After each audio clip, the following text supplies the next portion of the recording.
कहानी की शुरुआत में हम दो पुलिस ऑफिसर्स को देखते हैं जो एक क्रिमिनल ट्रक को ले जा रहे होते हैं।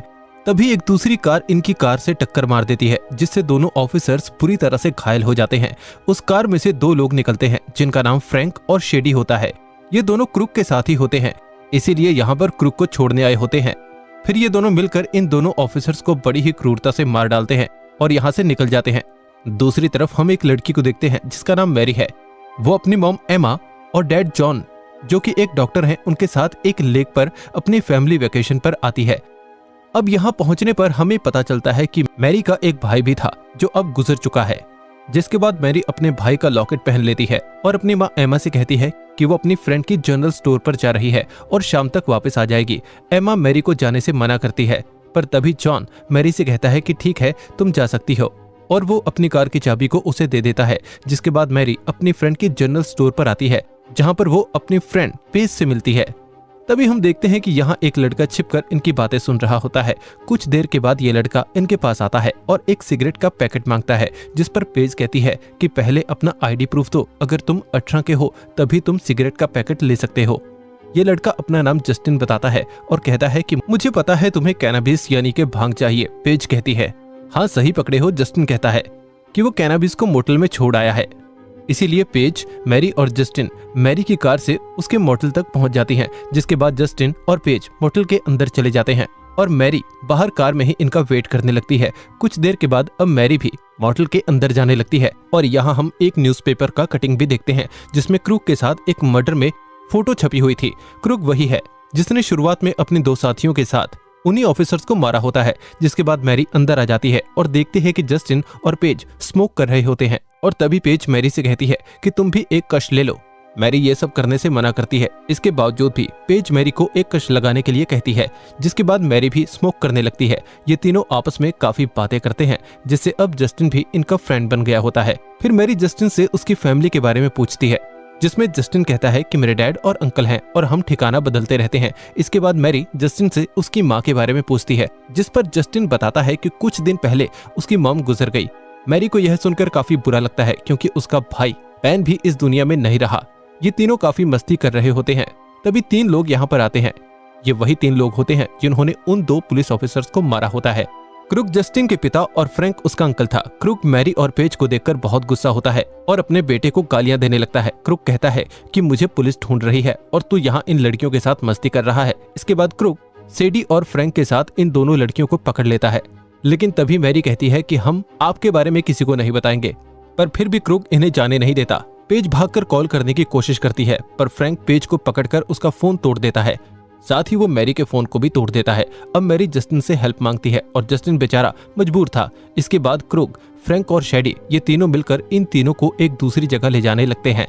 फिर मैरी देखती है कि ये उसी ओर जा रहे हैं जिस ओर उसका लेक हाउस है। इसीलिए मैरी शेडी के सिर पर मारती है, जिससे इसकी कार का एक्सीडेंट हो जाता है, जिसमें फ्रैंक की नाक टूट जाती है।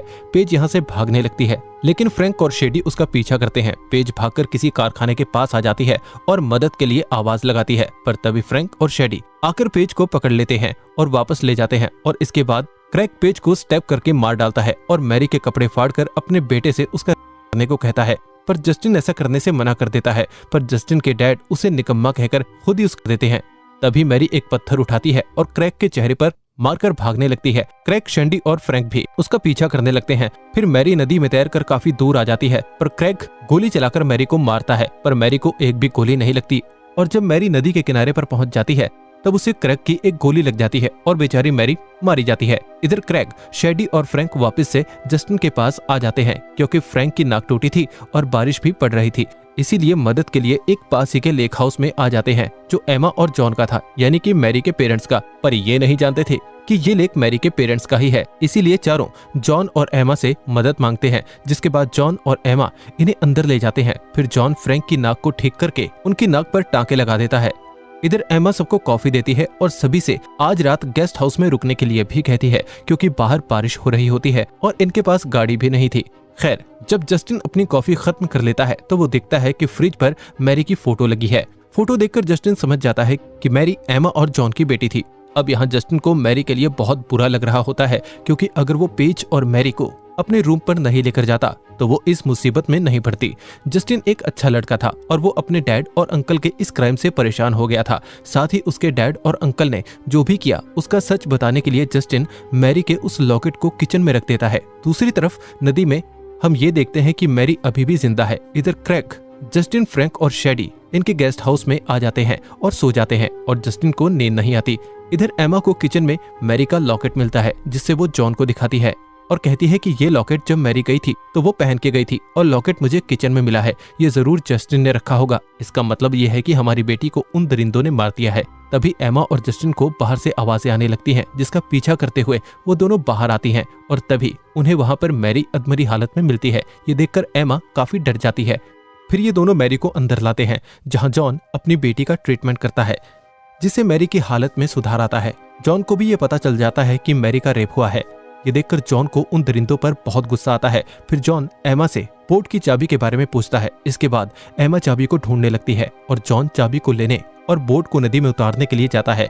यहाँ एमा चाबी को ढूंढ रही होती है कि तभी यहाँ पर फ्रैंक आ जाता है जो कहता है कि उसे नींद नहीं आ रही।